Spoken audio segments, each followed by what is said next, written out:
여러분들은 지난 주간에 뭐 때문에 탄식하셨나요? 탄식. 하루 중 탄식의 순간이 많은가요? 아니면 기쁨에 찬양하는 그런 순간이 많은가요? 염세주의 철학자 쇼펜하우어라는 사람, 아주 유명한 사람이죠. 이 사람이 얼마나 염세적이었냐면은 식당에 가도 자기 2인분을 시킨대요. 2인분을 시켜서 자기 앉고 그 앞에 아무도 못 앉게. 사람 만나기 싫은 거지. 이런 정도로 이 염세주의 철학자 쇼펜하우어, 이 사람이 쓴 인생론에 이런 글이 있더라고요. 인생이란 아무런 의미도 목적도 없이 다만 생존 의지가 시키는 대로 고통에 대하여 벌이는 휴전 없는 싸움의 연속이며, 인간은 그러다가 허무하게 손에 든 무기를 든 채 죽어가는 존재다. 응? 염세주의 철학자답게 이렇게 썼네요. 저는 이 쇼펜하우어의 인생론에 대해서 이렇게 쓴 거를 보고, 야, 구원받기 전에 인간을 어쩌면 이렇게 정확하게 묘사를 했을까? 세계적인 철학자가 맞긴 맞구나. 그런 생각을 했습니다. 성경에 보니까요, 사람이 범죄하기 이전, 그러니까 우리가 성경을 보면은 창세기 1장, 2장 여기에는요, 탄식이라는 거는 흔적도 없어요. 슬픔이라는 거 흔적도 없습니다. 근심, 염려, 걱정, 비난, 우울, 슬픔 이런 거는 아주 단어조차 등장하지를 않아요. 그런데 하나님의 형상인 사람이 범죄함으로 말미암아 바로 시작되는 그 창세기 3장서부터는요, 분위기가 완전히 반전이 돼버리죠. 거기는 탄식이 등장을 합니다. 탄식이라는 이 단어는 나오지는 않지만 거기에서 제일 많이 소리가 들린다면 아마 한숨 소리일 거예요. 탄식. 뭐 때문에 여러분 탄식하고 있습니까? 작년인가요? 제가 작년이 아니구나. 재작년에 여기 우리 도서관, 고대 도서관에 가서 요즘 학생들은 어떻게 공부하나 그래서 앉아 있었어요. 참 앉아 있을 수가 없더만요. 여기저기서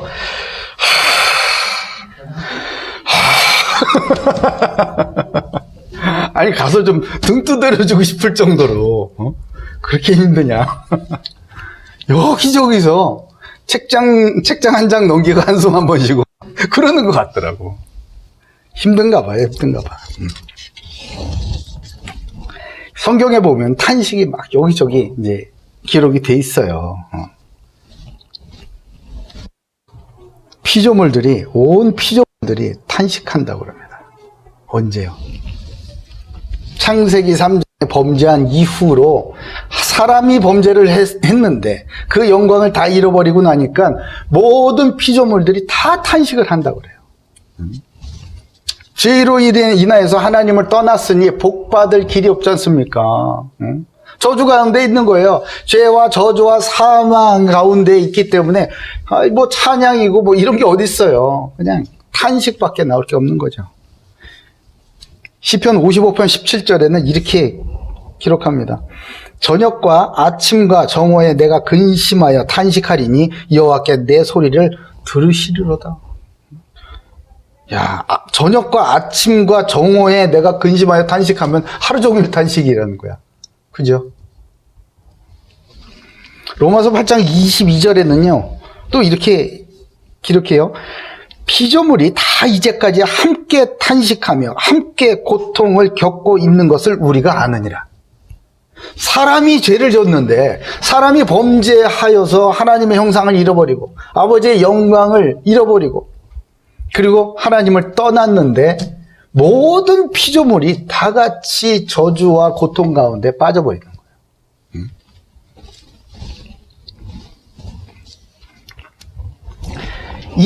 이런 인간 말이야. 아까 쇼펜하우어가 표현한 그런 인생, 그런 인생 주변에는 기쁨이 있겠습니까? 생존 의지가 시키는 대로 고통에 대해 벌인 휴전 없는 싸움의 연속을 살고 있는 그런 사람이 혹시 계시는가요? 그 사람 곁에는 무슨 즐거움의 노래가 있겠냐? 기쁨이 뭐가 있겠어요? 탄식밖에 들린 소리가 없을 것이고, 그리고 그 사람으로부터 배우는 것은 역시 탄식밖에 없을 겁니다. 그런데 말이에요, 예수님은 좀 다른 탄식을 하셨어요. 이 땅에 오셔서 예수님도 탄식을 하셨습니다. 예수님의 탄식은요, 그 자기 의로 인한 마음을 열지 못하는 자들을 향한 탄식이었어요. 어둠 가운데 빛이 비쳤는데 그 어둠이 깨닫지 못한 그것을 보면서 탄식하셨어요. 자기 땅에 오셨는데 자기 백성들이 주님을 영접하지 않는 그 모습을 보시면서 탄식을 하셨습니다. 마가복음 3장 4절에 그들에게 이르시되 안식일에 선한 것을 행하는 것과 악을 행하는 것, 생명을 구원하는 것과 죽이는 것 어느 것이 옳으냐 하시니 그들이 잠잠하거늘 그들의 마음이 완악함을 탄식하사, 이렇게 하세요. 말씀을 전해주셨는데도 그 마음을 열지 않고 자기의, 자기 고집, 자기 생각과 계획, 이거를 꺾지를 않는 거예요. 주님께서 말씀하셨으면 아멘, 그렇게 될 줄로 난 믿습니다 라고 생각을 고쳐먹어야 되는데 이 마음이 열리지가 않아. 마음이 딱딱해가지고요, 말씀이 아무리 뿌려져도 뿌리가 내리지 않는 거예요. 그러니 사람이 체질이 변하지 않는 거죠. 그런 모습을 보면서 예수님은 탄식하시더라. 또 성령님께서도 역시 탄식하셨습니다. 왜 탄식하셨을까요?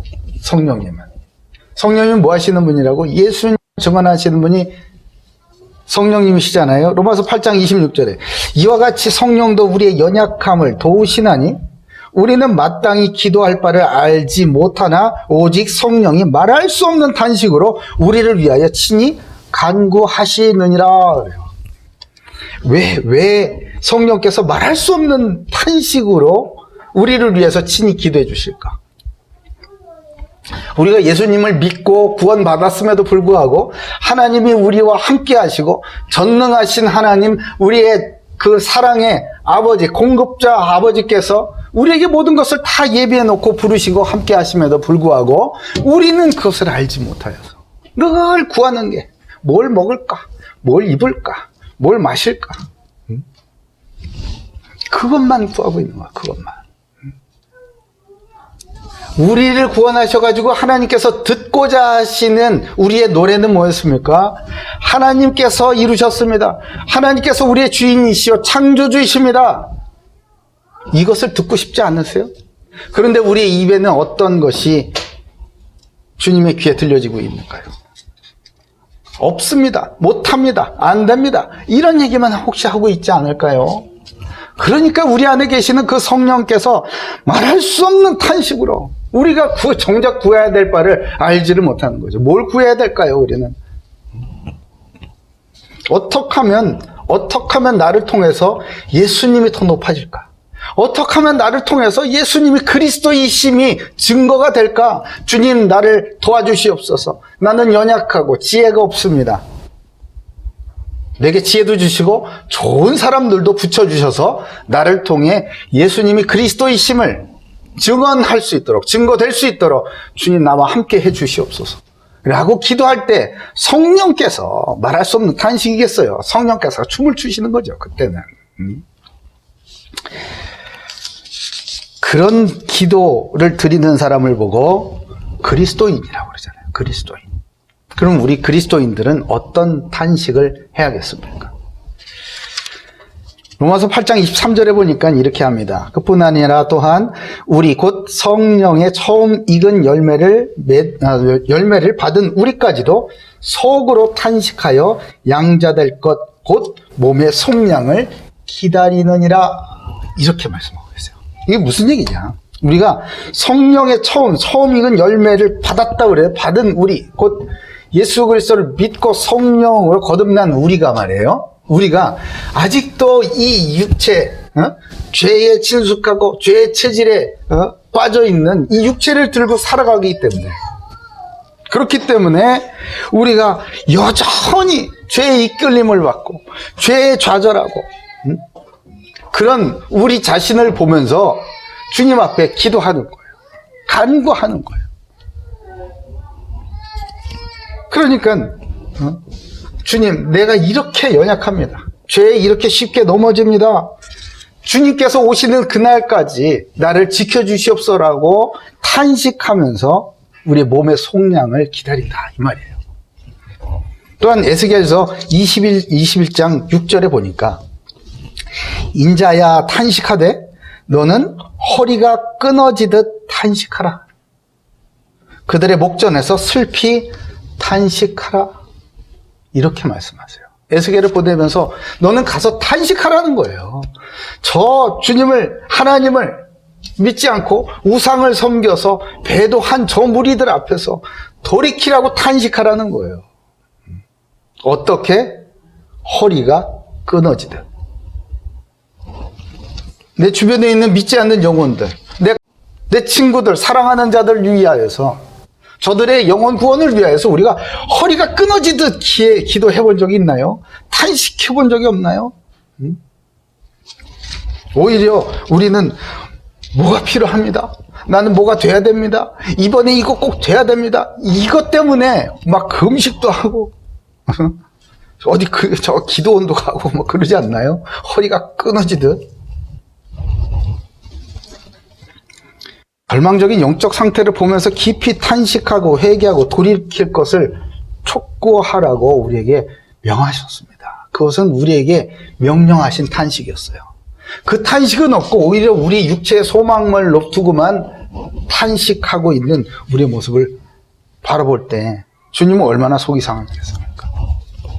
고린도후서 7장 9절에서 10절에 보면요, 내가 지금 기뻐함은 너희로 근심하게 한 까닭이 아니요 도리어 너희가 근심함으로 회개함에 이른 까닭이라.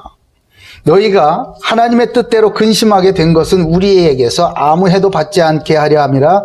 하나님의 뜻대로 하는 근심은 후회할 것이 없는 구원에 이르게 하는 회개를 이루는 것이요 세상 근심은 사망을 이루는 것이니라.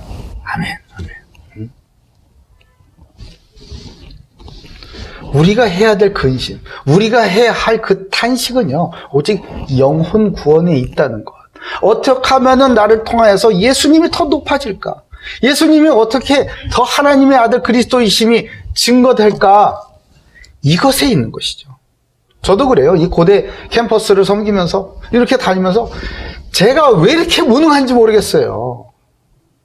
섬겨야 될 것, 도와줘야 될 것, 복음을 전할 것이 너무나 많은데 제가 할 수 있는 게 아무것도 없을 때, 예를 들면 ROTC를 섬겨야 돼. 하나님께서 마음을 훅 주신 거예요. ROTC. 주님 왜 이러세요? 저 ROTC 떨어졌잖아요, 대학교 때. 그러면서 ROTC를 섬기라고요? 싫어요. 앉아서 기도하려고 눈 감으면 ROTC, 일어나면 ROTC, 바깥에 나가면 ROTC 막 지나가. 아휴, 알겠습니다. 가겠습니다. 아니, 요나야, 요나. 가겠습니다. 근데 어떻게? 아무것도 없는 거예요.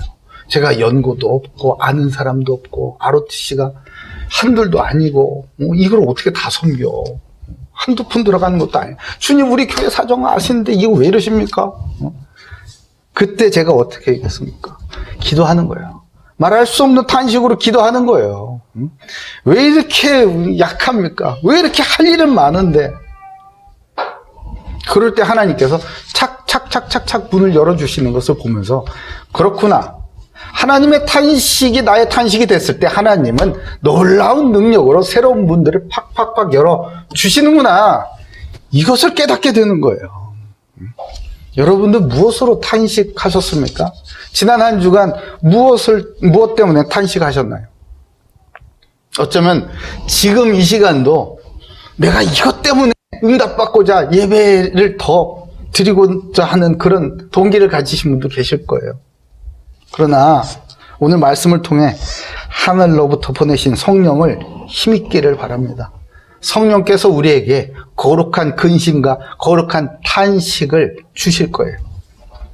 그럴 때 우리의 영적 성장과 생명 구원을 향한 참된 그리스도인의 탄식이 오늘 저와 여러분에게 회복되기를 주님의 이름으로 축복합니다.